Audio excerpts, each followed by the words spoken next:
Hai guys, gimana kabarnya? Welcome back to my channel. Beli barang yang berlebihan bisa berujung petaka. Karena itu ngabisin tabungan dan bikin rumah lebih susah dirapiin. Ngeluarin duit dari tabungan kita buat kesenangan gak akan rugi. Tapi apa kita yakin kalau barang-barang yang berlebihan itu bisa memberikan rasa happy? Padahal kita jelas-jelas tahu makin banyak barang kita, makin banyak juga waktu yang harus kita spend buat ngurusnya. Di video kali ini aku akan bahas tentang fakta tentang barang-barang. Tonton sampai habis ya.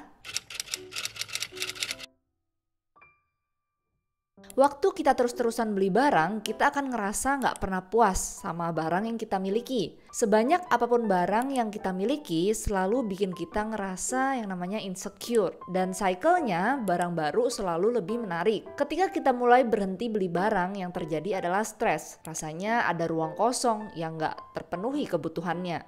Tapi sebenarnya ini cuma berlaku sementara. Karena setelah itu kita akan mulai ngerasa seneng karena bisa mengalahkan keinginan saat itu dan kita bisa nabung lebih banyak yang bisa digunakan buat keperluan primer kita. Jadi kita merasa lebih ringan dan termotivasi melakukan hal-hal positif. Kita lebih pede dengan apapun yang dilakuin karena ngerasa bisa mengalahkan kebiasaan yang awalnya terasa susah buat dikerjain. Impulsif beli barang baru. Kita makin tahu apa yang kita inginkan dan tidak inginkan.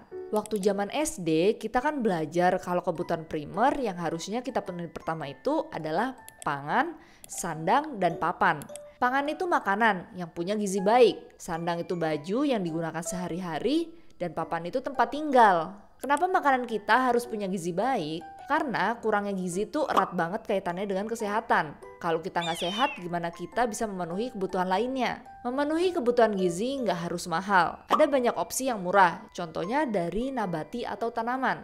Tapi emang perlu diperhitungkan setiap harinya. Buat pengalaman pribadi, aku ngerasa dengan coba memenuhi kebutuhan proteinku yang aku cek ternyata kurang banget, ini bisa bikin aku nggak segampang masuk angin kayak sebelumnya. Jadi imunnya itu lebih baik. Terus ada lagi nih, jadi nenekku itu pernah tiba-tiba pikun, nggak inget sama siapa-siapa. Terus setelah cari tahu sana-sini, nyobain deh makan yang namanya daging kelinci, yang sebenarnya sumber protein mirip ayam. Terus tiba-tiba ingatannya dalam 1-2 hari itu pulih.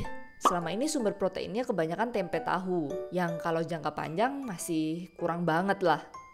Buat sandang itu pakaian sehari-hari. Kalau kita mengedepankan kualitas dibanding brand, kita akan punya pakaian yang awet. Ibaratnya beli agak mahal di awal, tapi karena long lasting, harga per penggunaannya ternyata bisa jauh lebih murah. Terus kualitas yang baik itu nyaman dipakai, jadinya kita enjoy juga ngelakuin kegiatan kita setiap hari.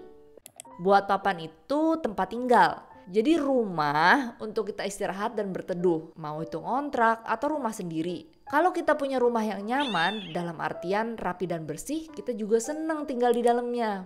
Selain dari kebutuhan khusus itu, sebenarnya kebutuhan tersier. Jadi kita mesti pinter-pinter ngatur pendapatan yang kita punya buat memenuhi kebutuhan primer itu.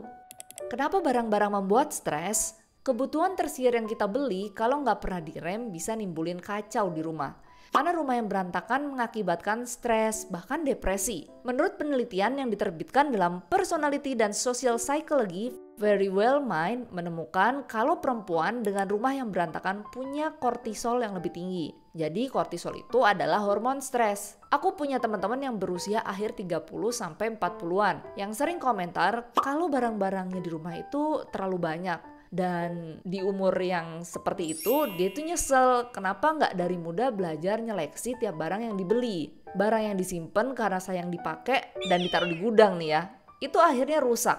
Terus karena barangnya banyak, mereka perlu ruang yang besar buat gudang. Dan rumah yang berantakan karena terlalu banyak barang itu bikin mereka stres sendiri. Hubungan dari barang dan kebahagiaan. Aku mempelajari tentang hierarki kebutuhan Maslow dan dapat banyak fakta menarik sekitar hubungan dari barang dan kebahagiaan. Jadi teori ini diperkenalkan dengan Abraham Maslow di makalahnya yang berjudul A Theory of Human Motivation di Psychological Review pada tahun 1943. Jadi nih ya, di teori ini beliau menyebutkan ada 5 aspek kehidupan yang sebenarnya bikin kita happy. Yang paling bawah adalah kebutuhan fisiologis, tentang kebutuhan primer yang aku sebutin di poin yang pertama tadi. Dimana biasanya makin kita mapan, kebutuhan primer ini akan berkembang lebih detail. Contohnya, kebutuhan makan yang berkembang dengan standar cita rasa makanan yang kita inginkan. Jadi, dari barang yang memenuhi kebutuhan standar ke barang yang sebenarnya kita pengenin aja. Kenapa sih selalu ada sesuatu yang bikin kita pengen beli barang baru? Simply karena marketing. Mereka selalu bilang kalau kita tuh butuh barang A, B, C. Kalau branded stuff bikin kita terlihat mapan, teknologi terbaru bikin hidup kita lebih mudah. Ada aja barang baru setiap harinya. Awal kita beli, kita akan ngerasain bahagia yang tinggi. Tapi nih ya, setelah hari bahkan bulan berlalu, kalau nggak memenuhi ekspektasi kita dari orang marketing itu, barang akan jadi beban, jadi sampah di rumah karena nggak dipakai lagi. Kalau kita berkutat di tingkat yang paling rendah itu terus-menerus, beli barang secara impulsif tanpa memperhitungkan kebutuhan, kita nggak akan bisa melangkah ke tingkat selanjutnya, di mana adalah kebutuhan rasa aman dari sisi finansial. Berapapun banyaknya pendapatan yang kita punya, kalau kita nggak bisa ngatur, pasti tetap kurang. Gak sedikit contoh orang kaya yang berakhir bangkrut. Contohnya Mike Tyson, yang kaya banget. Tiba-tiba ngumumin kalau dia bangkrut. Dengan nyeleksi barang yang kita beli dan bisa bikin kita secure secara finansial, kita bisa lebih mudah mencapai tingkat kebahagiaan yang selanjutnya. Pesan dari barang-barang kita. Setiap barang itu butuh perhatian. Selalu butuh dirapiin lah, dibersihin, dirawat. Dan ketika kita punya banyak barang, kita itu punya PR sebenarnya buat ngerjain hal itu di semua barang kita. Atensi kita selalu berkutat di barang-barang itu. Tapi Grace, aku tuh jarang rawat barang. Ada nih yang komen kayak gini. Ya bisa juga, tapi pikiran-pikiran kita tentang semua itu tetap aja muncul. Terus kalau sebenarnya barang itu nggak sering kita pakai, yang artinya kurang ada manfaatnya nih ya, itu bikin rasa happy kita menurun karena jadi sampah di rumah. Cuman memenuhin rumah doang. Inilah kenapa Marie Kondo selalu bilang, keep barang-barang yang sparks joy, yang membangkitkan kebahagiaan. Kalau pikiran semua itu ada, ya kamu wajib declutter lah.